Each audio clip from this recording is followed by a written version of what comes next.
Le Petit Poucet, d'après Charles Perrault. Il était une fois un bûcheron et une bûcheronne qui avaient 7 garçons.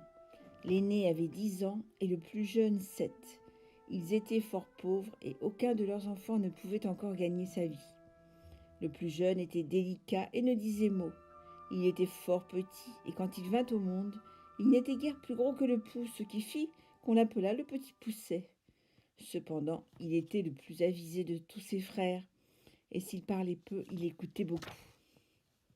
Il vint une année où la famine fut si grande que ces pauvres gens résolurent de se défaire de leurs enfants. Un soir que les enfants étaient couchés, le bûcheron dit tristement à sa femme : « Tu vois bien que nous ne pouvons plus nourrir nos enfants. Je ne saurais les voir mourir de faim, et je suis résolu de les mener perdre demain au bois, et tandis qu'ils s'amuseront à fagoter, nous fuirons sans être vus. » « Ah !» s'écria la bûcheronne, « pourrais-tu bien toi-même mener perdre tes enfants ?» Elle ne pouvait y consentir. Elle était pauvre, mais elle était leur mère. Cependant, le bûcheron fit tant qu'il persuada la pauvre femme. Le Petit Poucet entendit tout ce qu'ils dirent, car il s'était levé doucement et s'était glissé sous l'escabelle de son père pour écouter sans être vu. Il ne dormit point, songeant à ce qu'il avait à faire. Il se leva de bon matin et alla au bord d'un ruisseau où il emplit ses poches de cailloux blancs. Puis le bûcheron mena ses enfants dans une forêt fort épaisse où l'on ne se voyait pas l'un l'autre à 10 pas. Alors que le Petit Poucet et ses frères ramassaient des broutilles, le père et la mère, les voyant occupés, s'éloignèrent d'eux et s'enfuirent par un sentier détourné. Lorsque les enfants se virent seuls, ils se mirent à pleurer de toute leur force. Le Petit Poucet les laissait crier, sachant bien par où ils reviendraient à la maison, car il avait laissé tomber le long du chemin les petits cailloux blancs. Il leur dit : « Ne craignez point, mes frères, je vous ramènerai au logis, suivez-moi. » Ils le suivirent, et il les mena jusqu'à leur maison. Ils n'osèrent pas entrer, et se mirent tous contre la porte pour écouter ce que disaient leurs parents. Lorsque le bûcheron et la bûcheronne arrivèrent chez eux, le seigneur du village leur envoya 10 écus qu'il leur devait depuis fort longtemps. Le bûcheron envoya sa femme à la boucherie. Comme il y avait longtemps qu'elle n'avait mangé, elle acheta 3 fois plus de viande qu'il n'en fallait pour 2 personnes. Lorsqu'ils furent rassasiés, la bûcheronne dit : « Hélas, où sont maintenant nos pauvres enfants ? Ils feraient bonne chère de ce qui nous reste là. Mais que font-ils maintenant dans cette forêt ? » Elle le dit si haut que les enfants, derrière la porte, l'ayant entendu, crièrent ensemble : « Nous voilà !» Elle courut leur ouvrir la porte et leur dit en les embrassant : « Que je suis aise de vous revoir, mes chers enfants. Vous êtes bien là et vous avez bien faim. » Ils se mirent à table et mangèrent d'un appétit qui faisait plaisir au père et à la mère. Ces bonnes gens étaient ravis de revoir leurs enfants, et cette joie dura tant que les 10 écus durèrent. Mais lorsque l'argent fut dépensé, ils résolurent de les perdre encore, et pour ne pas manquer leur coup, de les mener bien plus loin que la première fois. Ils furent entendus par le Petit Poucet qui fit son compte de sortir d'affaires comme il l'avait déjà fait. Mais il ne put ramasser des petits cailloux, car il trouva la porte de la maison fermée à double tour. Toutefois, la bûcheronne, leur ayant donné à chacun un peu de pain pour leur déjeuner, il laissa tomber des miettes le long des chemins où ils passaient. Le père et la mère les menèrent dans l'endroit de la forêt le plus épais et le plus obscur, et dès qu'ils y furent, ils s'enfuirent et les laissèrent là. Le Petit Poucet ne s'en chagrina point. Il croyait retrouver aisément son chemin grâce aux miettes qu'il avait semées, mais les oiseaux étaient venus et avaient tout mangé. Plus il marchait, plus il s'enfonçait dans la forêt. La nuit vint, et terrorisé, il croyait entendre les loups de tous côtés. Le Petit Poucet grimpa au haut d'un arbre pour voir s'il ne voyait rien. Ayant tourné la tête de tous côtés, il vit au loin une petite lueur comme celle d'une chandelle. Il marcha quelque temps avec ses frères du côté où il avait vu la lumière, et ils arrivèrent enfin à la maison où était cette chandelle. Ils heurtèrent à la porte et une bonne femme vint leur ouvrir. Elle leur demanda ce qu'ils voulaient. Le petit poucet lui dit qu'il s'était perdu et qu'il demandait l'hospitalité. Cette femme, les voyant ainsi, se mit à pleurer. « Hélas, mes pauvres enfants, où êtes-vous venus? Savez-vous que c'est ici la maison d'un ogre qui mange les petits enfants ?» « Hélas, madame, lui répondit le petit poucet, qui tremblait tout autant que ses frères. Que ferons-nous? Les loups de la forêt nous mangeront cette nuit, et si vous ne nous hébergez pas, et cela étant, nous aimons mieux que ce soit votre mari qui nous mange. Peut-être qu'il aura pitié de nous si vous voulez bien en prier. » La femme de l'ogre crut qu'elle pourrait les cacher à son mari. Elle les laissa entrer et les mena près du feu. Comme ils commençaient à se chauffer, on heurta à la porte. C'était l'ogre. Aussitôt sa femme les fit cacher sous le lit et alla ouvrir.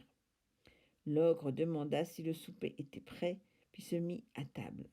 Alors qu'il mangeait, il flairait à droite et à gauche, disant qu'il sentait la chair fraîche. Il se leva de table et alla droit au lit. « Ah, dit-il, tu veux me tromper, maudite femme. Voilà qui me vient bien à propos pour traiter 3 ogres de mes amis qui doivent venir me voir ces jours-ci. » Les pauvres enfants l'implorèrent, mais déjà l'ogre les dévorait des yeux, en disant que ce serait là de friands morceaux. Il alla prendre un grand couteau, et en approchant des enfants, il l'aiguisait sur une longue pierre. Il en avait déjà empoigné un lorsque sa femme lui dit « Mais vous avez encore là tant de viande. Voilà un veau, 2 moutons et la moitié d'un cochon. »« Oh, tu as raison, dit l'ogre. Donne-leur à souper, afin qu'ils ne maigrissent pas, et va les mener coucher. » La bonne femme fut ravie et leur porta à souper. Mais ils ne purent manger, tant ils étaient saisis de peur. L'ogre, heureux d'avoir de quoi régaler ses amis, but plus qu'à l'ordinaire et alla se coucher. L'ogre avait 7 filles. Ces petites ogresses avaient toutes le teint fort beau parce qu'elles mangeaient de la chair fraîche comme leur père. Mais elles avaient de petits yeux gris, le nez crochu et une fort grande bouche avec de longues dents. On les avait fait coucher de bonne heure et elles étaient toutes les 7 dans un grand lit, ayant chacune une couronne d'or sur la tête. Il y avait dans la chambre un autre lit de la même grandeur où la femme de l'ogre coucha les 7 garçons. Après quoi, elle alla auprès de son mari. Le petit poucet craignait qu'il ne prît à l'ogre quelque remords de ne pas les avoir égorgés dès le soir même. Ayant remarqué que les filles de l'ogre avaient des couronnes d'or, il eut l'idée d'aller les échanger contre les bonnets de ses frères. La chose réussit comme il l'avait pensé. L'ogre, s'étant éveillé sur le minuit, prit son grand couteau et s'approcha à tâtons du lit où étaient les petits garçons, qui dormaient tous, excepté le petit poucet. Et, ayant senti les couronnes d'or, il alla ensuite au lit de ses filles, sentit les bonnets des garçons, et coupa ainsi la gorge à ses 7 filles. Fort content, il alla se recoucher auprès de sa femme. Aussitôt que le petit poucet entendit ronfler l'ogre, il réveilla ses frères et leur dit de le suivre. Une fois dehors, ils coururent presque toute la nuit, toujours en tremblant et sans savoir où ils allaient. L'ogre, s'étant éveillé, s'aperçut de sa terrible méprise. « Mais ah, qu'ai-je fait là ?» s'écria-t-il. « Ils me le paieront, les malheureux, et tout à l'heure. » Il pria sa femme de lui donner ses bottes de 7 lieues, et il se mit en campagne. Après avoir couru de tous côtés, enfin il entra dans le chemin où marchaient ces pauvres enfants qui n'étaient plus loin du logis de leur père. Ils virent l'ogre qui allait de montagne en montagne et qui traversait des rivières aussi aisément que le moindre ruisseau. Le petit poucet fit cacher ses frères dans un rocher creux et s'y fourra aussi. L'ogre, qui se trouvait fort las du long chemin qu'il avait fait, voulut se reposer. Il alla s'asseoir sur la roche où les petits garçons s'étaient cachés. Il s'endormit et vint à ronfler si effroyablement que les enfants n'en eurent pas moins de peur que quand il tenait son couteau. Le petit poucet dit à ses frères de s'enfuir promptement à la maison et de ne pas s'inquiéter pour lui. Il tira doucement les bottes de l'ogre et les mit aussitôt. Les bottes étaient fort larges, mais elles étaient magiques, de sorte qu'elles furent aussi justes à ses pieds que si elles avaient été faites pour lui. Il alla à la maison de l'ogre, où il trouva sa femme qui pleurait auprès de ses filles.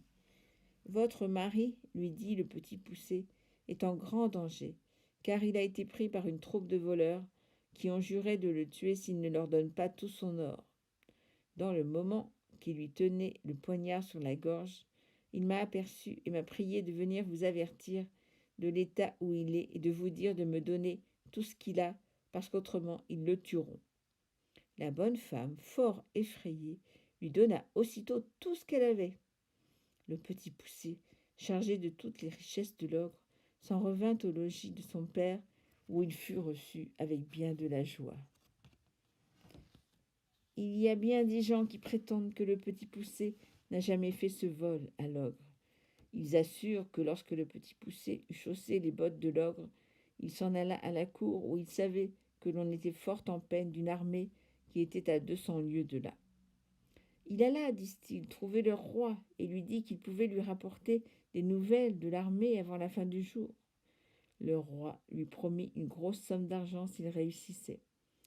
Le petit poucet rapporta des nouvelles dès le soir même, et cette première course l'ayant fait connaître, il gagnait tout ce qu'il voulait, car le roi le payait parfaitement bien.